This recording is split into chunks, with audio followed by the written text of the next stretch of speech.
अब तक हमने स्टोरी में देखा कि आरव और जानवी अपने अपने घर रेस के बाद वापस जा चुके थे और आज आरव की एंट्री हुई है ग्लोरी वर्ल्ड कॉरपोरेशन में, जहां जानवी को मीटिंग में होना था। वो अब तक ऑफिस पहुंची नहीं है। आगे जल्दी ही एंट्रेंस की भीड़ वहां से चली गई। सबके जाने के 2 मिनट बाद ही जानवी भी अपना ब्रीफ केस लेकर बिल्डिंग में भागती हुई आई। 9 से ज़्यादा बज गए थे और आज ऑफिस आने में लेट वो पहली बार हुई थी। और तो और मेन बात यह कि आज उनके न्यू चेयरमैन भी आ रहे थे। वो बस इतनी ही होप कर रही थी कि लेट होने की वजह से न्यू चेयरमैन उसे ज़्यादा डांटे ना, और बिना कुछ सोचे समझे वो सीधा 57th फ्लोर के लिए निकल गई। इस समय 57th फ्लोर पे जो मीटिंग रूम था वो लोगों से खचाखच भरा हुआ था। उस लंबे से टेबल के चारों ओर टॉप एलाइट्स बैठे हुए थे और माहौल काफ़ी गर्म था। वो सब उस जवान लड़के की तरफ देख रहे थे जिसने आते ही कमरे का माहौल ही बदल के रख दिया। वो अभी ताज़ा ख़त्म हुए प्रोजेक्ट्स के बारे में स्टडी कर रहा था। उसके चेहरे पर कोई एक्सप्रेशन नहीं थे और इसी को देख के सब घबरा रहे थे। बस सब कोशिश कर रहे थे कि किसी की भी वजह से कमरे में एक आवाज़ ना आए।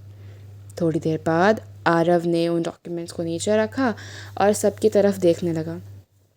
तभी उसकी नज़र गई उसके दाहिने साइड रखी हुई खाली चेयर पे। आज कोई छुट्टी पर है? मनोज शर्मा तुरंत आगे आया और बोला, सर ये डायरेक्टर अरोड़ा की सीट है, वो शायद लेट हो गई होंगी। वैसे तो वो हमेशा टाइम पर ही आती हैं, मैं अभी उनको फ़ोन करके पूछता हूँ वो ठीक है या नहीं। जैसे ही वो फ़ोन करने जा रहा था तभी जानवी अपने बड़े बड़े कदमों से भागती हुई मीटिंग रूम के अंदर आ गई। कोई कुछ उसे कह पाता उससे पहले ही दरवाज़ा बाहर से खुला। सॉरी मुझे देर हो गई, इतना बोलकर जानवी सबसे माफ़ी मांगने लगी, क्योंकि अभी वो भाग के आई थी तो इस वजह से उसका पूरा चेहरा लाल हो गया था। वो थोड़ी सांस लेकर सबको देख रही थी, लेकिन जब उसने मेन चेयर पे बैठे उस इंसान को देखा तो वो बस हैरान रह गई। ये मेरे न्यू चेयरमैन है, ये कैसा हो सकता है? जानवी ये सब बातें सोच रही थी और अपने होश में आने में उसे काफ़ी समय लग गया। इसलिए जब उसने कल उसका नाम सुना था तो नाम उसे कुछ जाना पहचाना सा लग रहा था। आरव ने अपना सिर उठाया और उस लड़की की तरफ देखा जो भागते हुए अभी मीटिंग रूम में आई थी। उसकी आंखें अभी भी शांत थी, जैसे कुछ हुआ ही ना हो। वहीं कुछ लोग जानवी को डर भरी निगाहों से देख रहे थे। जाके अपनी सीट पर बैठो, अगली बार से कोई माफ़ी नहीं मिलेगी। इतना बोलकर आरव रुक गया। जानवी जल्दी से जाकर अपनी सीट पर बैठ गई और अपने बैग से उसने सारे डॉक्यूमेंट्स निकाल लिए। थोड़ी थोड़ी देर पर हर डिपार्टमेंट के मैनेजर आके एक प्रेजेंटेशन दे रहा था जिसमें उन्होंने पिछले कुछ समय में क्या क्या काम किया है उसकी डिटेल्स थी, और आरव बैठकर सिर्फ सुन रहा था, लेकिन उस पर कुछ ओपिनियन नहीं दे रहा था। उसने अपना सिर सिर्फ हाँ में हिलाया और जो जो उनसे गलतियाँ हुई हैं उन पर ध्यान देने के लिए कहा। कुछ प्रोजेक्ट्स बहुत बड़े थे जो जानवी के अंडर नहीं थे, तो वो सिर्फ सबकी बातें बैठकर सुन रही थी। डायरेक्टर अरोड़ा, आप न्यू प्लाज़ा मॉल की प्रोग्रेस के बारे में बताइए। जानवी जो थोड़ा खो गई थी, उसको अभी एहसास हुआ कि वाइस प्रेसिडेंट शर्मा अपनी रिपोर्ट पहले ही ख़त्म कर चुके हैं और अब उसकी बारी है। जानवी खड़ी हुई, उसकी आवाज़ काफ़ी ज़्यादा कठोर थी। न्यू प्लाज़ा मॉल का प्रोजेक्ट पूरा हो चुका है, अभी हम उनके बिज़नेस ऑपरेशंस पर ध्यान दे रहे हैं। मैंने उनका डेटा देखा है, जितना हमने सोचा था उससे मिलता जुलता ही है, और इससे ज़्यादा अगर आपको जानकारी चाहिए तो हमको थोड़ी मार्केट रिसर्च करनी पड़ेगी। इतना बोलकर उसने अपने सामने बैठे आरव की तरफ नज़रें घुमा दी। फिर मनोज शर्मा आगे आए और उन्होंने जानवी के हाथों से डॉक्यूमेंट्स लेकर आरव को दे दिए। मैं कल साउथ रिवर ब्रिज गया था और मुझे याद है किसी ने उस जगह डेवलपमेंट के लिए काफ़ी अच्छा प्रपोज़ल तैयार किया था। मैंने बाकियों से भी डिस्कस किया है और मुझे लगता है वहाँ पर काम करने का अच्छा आइडिया होगा, लेकिन दूसरे प्रोजेक्ट्स की वजह से इतने अच्छे आइडिया को पोस्टपोन किया गया, इस पर काम नहीं हुआ।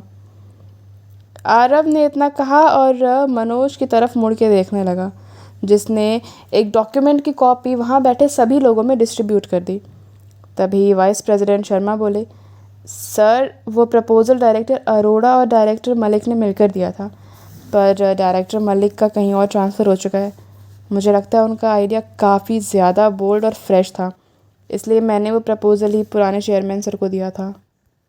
अब क्योंकि न्यू प्लाज़ा और ज्वेलरी सिटी का काम लगभग ख़त्म हो गया है, तो मैं इस प्रपोज़ल पर अब ध्यान देना चाहूँगा, लेकिन मुझे कुछ और डिटेल में इन सब की इन्फॉर्मेशन चाहिए होगी।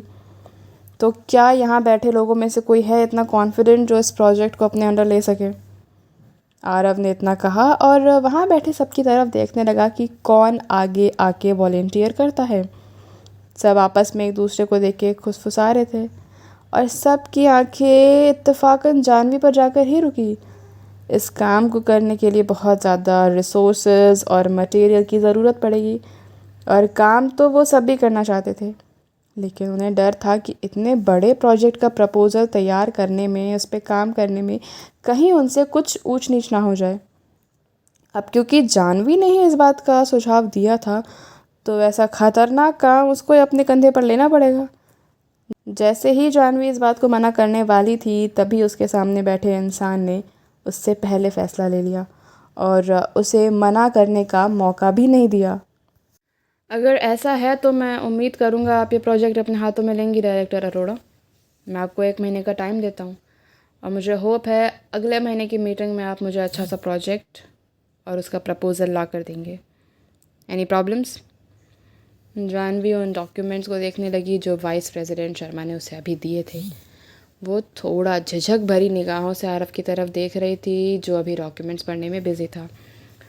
मैं वो सर। उसकी आवाज़ सुनकर आरव ने अपना सिर उसकी तरफ घुमाया और उसकी काली आंखें जानवी की आंखों से जा मिली। जब उसने देखा जानवी थोड़ा हेजिटेट कर रही है, घबरा रही है, तो आरव फिर बोला, अगर आपको कोई भी दिक्कत आती है प्रोजेक्ट में तो आप मेरे पास आ सकती हैं। मैं आपको 2 एक्सपीरियंस असिस्टेंट असाइन कर दूंगा, लेकिन आपको अपने ऊपर कॉन्फिडेंस है क्या डायरेक्टर अरोड़ा? जानवी उसकी बातें सुनकर थोड़ा हैरान थी, क्योंकि आरव की बातें सुन के लग रहा था जैसे उसको उसके ऊपर बहुत भरोसा है। वाइस प्रेसिडेंट शर्मा बार बार अपनी आंखों से जानवी को इशारा कर रहे थे कि हाँ कह दे, तो उसने भी हाँ कह दी। आपने मुझ पर भरोसा दिखाया, उसके लिए थैंक यू प्रेसिडेंट ओबेरॉय। मैं अपना बेस्ट दूंगी और कोशिश करूंगी आप मेरे काम से इम्प्रेस हो। आरव ने अपना सिर हाँ में हिलाया और सबकी तरफ देखते हुए बोला, जिसको जो काम दिया गया है मैं उम्मीद करता हूँ वो काम अच्छे से करेगा। बातें कम करिए और काम ज़्यादा करिए, और हर क्वार्टर में जो अच्छे से काम करेगा उसको रिवॉर्ड भी मिलेगा, और अगर आपने रिजल्ट से ज़्यादा करके दिखाया तो आपको आपकी सैलरी में बोनस भी मिलेगा। पर किसको कितना मिलता है ये उसके मेहनत पर ही डिपेंड करेगा। यस सर, हम अपनी पूरी जान लगा देंगे। इनाम का नाम सुन के तो सब खुश हो जाते हैं, आखिर किसको ज़्यादा पैसे नहीं चाहिए अपनी ज़िंदगी में। पर ये थोड़ी हैरानी भरी बात थी कि चेयरमैन ओबेरॉय इतने दिलदार होंगे कि अपने एम्प्लॉयज़ को काम करने के लिए मोटिवेट करने का ऐसा तरीका ढूंढ लेंगे। अगर हर महीने हमें बोनस मिल सके तो कौन मेहनत नहीं करेगा? जितना काम उतने ज़्यादा पैसे। किसी को कोई और दिक्कत है? सब ने अपना सिर ना में हिला दिया। ठीक है, मीटिंग एडजॉर्न। जानवी का ऑफिस 51 फ्लोर पे था। काफ़ी सिंपल और एलिगेंट डिज़ाइंस। उसके ऑफिस टेबल के पास एक बड़ी सी फ्रेंच विंडो थी और उस विंडो के बाहर था नीला आसमां। जानवी अभी बैठी ही थी कि उसके दरवाजे पे किसी ने नॉक किया। कम इन, दरवाज़ा खुला हुआ है, और उसकी असिस्टेंट पलक अंदर आ गई। मैम, चेयरमैन ओबेरॉय के असिस्टेंट मनोज शर्मा जी आए थे और वो कह रहे थे ओबेरॉय सर ने आपको उनके ऑफिस में बुलाया है। Chairman office? Oh god. ये बात सुनकर जानवी एक बार फिर से घबरा गई। ओके, मैं भी आती हूँ। ओके मैम, फिर मैं भी जा रही हूँ। डेवलपमेंट प्रोजेक्ट का सोच सोच के तो उसके सिर में दर्द हो गया था। इतना बड़ा प्रोजेक्ट अकेले संभालना काफ़ी सिरदर्दी भरा काम था। शायद उसको एक टीम बनानी पड़ेगी और उनके साथ अच्छे से डिस्कस करना पड़ेगा, तब जाके कुछ अच्छा सा प्रपोज़ल तैयार हो पाएगा। वो खड़ी हुई और चेयरमैन ऑफिस की तरफ चली गई जो 58 फ्लोर पे था। जब जानवी वहाँ आई तो उसने कमरे से बाहर रजत को आते हुए देखा, जिसके हाथ में डॉक्यूमेंट्स का भंडार था। जानवी को देखकर उसने सिर झुका के बहुत प्यार से उसे गुड मॉर्निंग विश किया। Good morning director Arora. Jahnavi ने भी अपना सिर हाँ में लाया।